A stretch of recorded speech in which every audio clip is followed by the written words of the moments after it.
Hey everybody, welcome back to another episode of Bet on Yourself. Today is the TLDR summary review of the interview we did last week with Pablo Rodriguez, who is the Moonshot ambassador at Google X.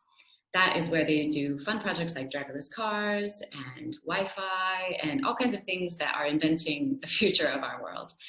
But what I really wanted to do in this summary episode was to bring it back down to the individual. Not all of us are doing driverless car level projects, but each of us can give ourselves a big challenge. And I think this is particularly relevant right now when so many of us are thinking about the end of the year and doing some New Year's goals. I think many of us are ready to put 2020 behind us. And so Moonshots are a great opportunity to really stretch ourselves, especially when I think we're all focused on creating a purposeful, joyful new normal for ourselves and for our work. So for those who aren't familiar with the term moonshots, these are really about goals that are not about 10% growth, it's about 10x, 10 times the good that you want to see in the world, 10 times the results you want to see. And this is what I like to call breaking free from incrementalism. We're not just inching our way forward to where we want to be, or the person we want to be, or the good we want to see in the world. We're taking big, bold bets, which is what we're all about here, right? So no matter your personal comfort level with risk-taking, there are definitely life-changing experiences just waiting for you to be brave enough to take them. So 10% growth, really, if we're honest with ourselves, is us trying to game the system and cheat a little bit and create change or growth from within our comfort zones. That's the incrementalism. That's what we want to avoid. So the conversation with Pablo last week, what a great interview it was. He was really talking about how Moonshots focus on reverse engineering a desirable future, rather than the traditional goal setting is kind of how we want to create incremental problem solving for a current pain point. But with Moonshots, we're really reverse engineering something that we want to be true in our future and leaning into it, not being afraid of how long it's going to take to accomplish or the many steps it's going to take to get from here to there. This is about creating the good we want to see in the world for ourselves, our communities, our families, and our work. Now, if this sounds intimidating to you, I want you to remember that you are literally wired for this. Reflect back on how much a baby learns in their first year of life. They learn an entire foreign language, they're learning their motor skills, they're learning to balance, they're building up their muscle strength. So really, in the first year of life, you're getting all the way from being completely helpless to walking and speaking fluently, and major milestones all happening at once. So it is in your DNA to do seemingly astronomically difficult things. So trust in that it's part of who you are and part of how you're designed and the wonderful part of being human. So in our interview with Pablo, he was talking about how he recognized one of these moonshot opportunities in his career when he was studying for his PhD. And he saw the dawn of the internet and how that was providing a way to democratize innovation, as he put it, which I love that. And so he really jumped. He pivoted his PhD program, started a completely new program in France. He had to learn a whole new language to do so. And he wanted it to be an opportunity where people could have moonshot opportunities outside of the traditional environments, which was big governments, big companies, big business. And so he was talking about the way that this has evolved over time. Moonshots have different cultures globally. So in China, for example, we see that there's a lot of government leads. They're building the infrastructure, they're doing major investments, they're looking at massive scale. And a lot of us find that kind of, at least in maybe from an American perspective, I find that kind of intimidating, because how can we possibly compete with a government that's fully focused on moonshots? But I recently rewatched this talk given by Kai-Fu Lee, who used to be the head of Google China.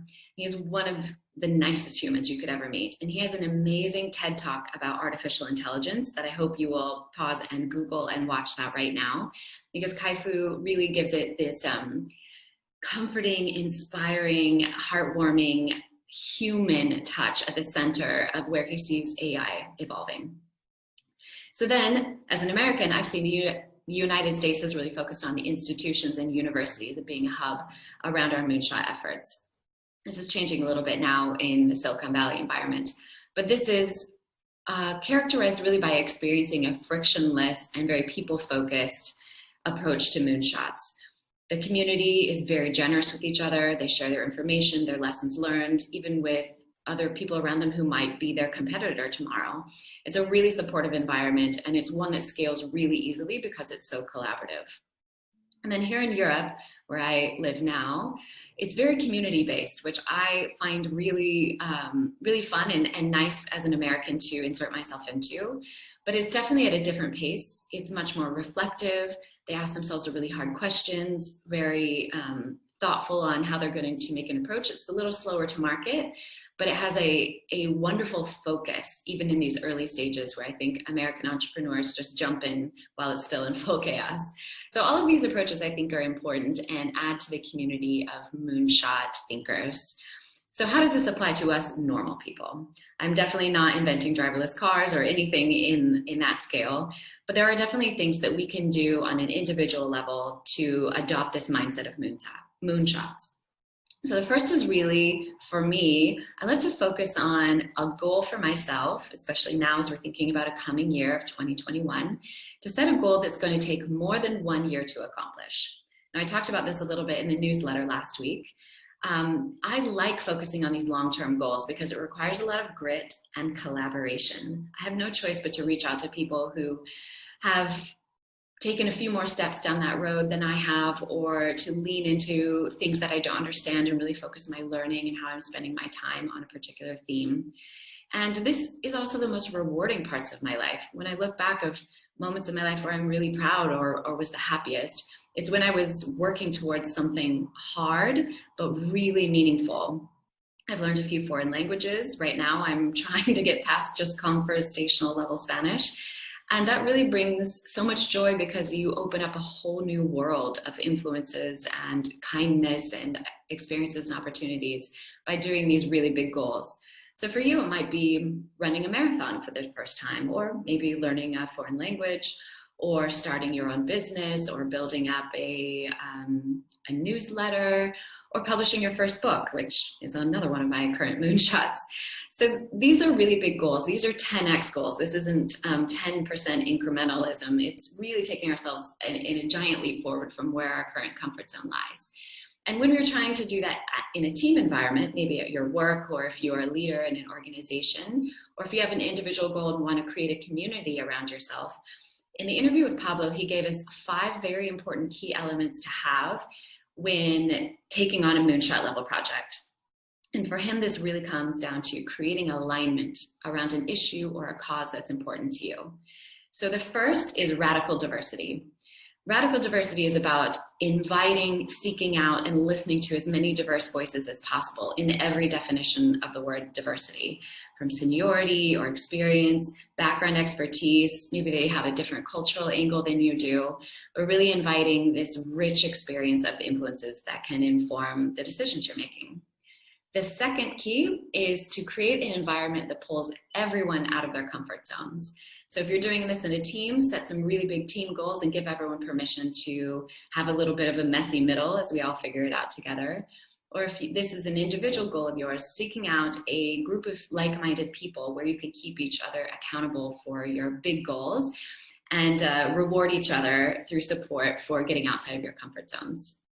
The third key in creating alignment around our moonshot initiatives is, for me, I think this is the most important one. This is creating psychological safety for experimentation and questioning, for making mistakes and learning some big lessons. Psychological safety is, especially if you're doing this alone, you really need to do this for yourself to create some kindness in the way you talk to yourself, the way you evaluate your progress, your lessons learned through mistakes, and how quickly you're able to pivot. Psychological safety is essential whenever you're taking on a really big goal. The fourth, which Pablo pointed out, is creating a journey together. And this is about support groups, conversations, maybe it's book clubs around a particular theme of something you're trying to do, but this isn't about dictating. This isn't about one person or one guru telling you, here's the 10 steps to accomplish X, Y, and Z. This is really about creating a common journey. And the last, which I thought was an interesting surprise, 5th tip on creating alignment around a moonshot, Pablo recommended investing in storytelling. And to me, at first, this was non-obvious. But as I thought about it more, it's so important to focus on the dialogue that we're telling ourselves of why this is important, focusing our energy on remembering that future finish line, this good we want to see in the world, that we're aligning ourselves on this journey together. And if you're doing it as a team or as a company, making sure you have a really compelling mission statement and well-established values, so that as times get a little tricky, as you're learning some hard things along the way, you won't get so dizzied or lost along the route, because you know exactly where you're going. You know you're on your own hero's journey. And if you frame it that way, each of these conquests or battles or setbacks actually lend itself to where you're going instead of feeling like a detraction. I thought that was a really, really interesting insight. And Pablo also talked about how he sees this current coming year as an opportunity in our post-pandemic era for us each to experience and create a new renaissance for ourselves, for our work, for our families, for our community. I just think that's an incredible idea, that we can create a community of people who are committed to creating the good we want to see in the world. We can be the authors of the beauty and the meaning of our new normal. So for me, I feel really inspired to set up some big goals for myself for 2021, to focus on my 10x impact that I want to create in the world, and to get outside my comfort zone and stop just incremental growth within my safety zone, within my comfort zone. I don't want to just aim for something 10% better than right now. I want 10x. So I hope you'll go out there and make a very big bet on yourself and find a community of people who are very like-minded and want to be part of your journey. So I can't wait to hear the big bets you're making on yourself.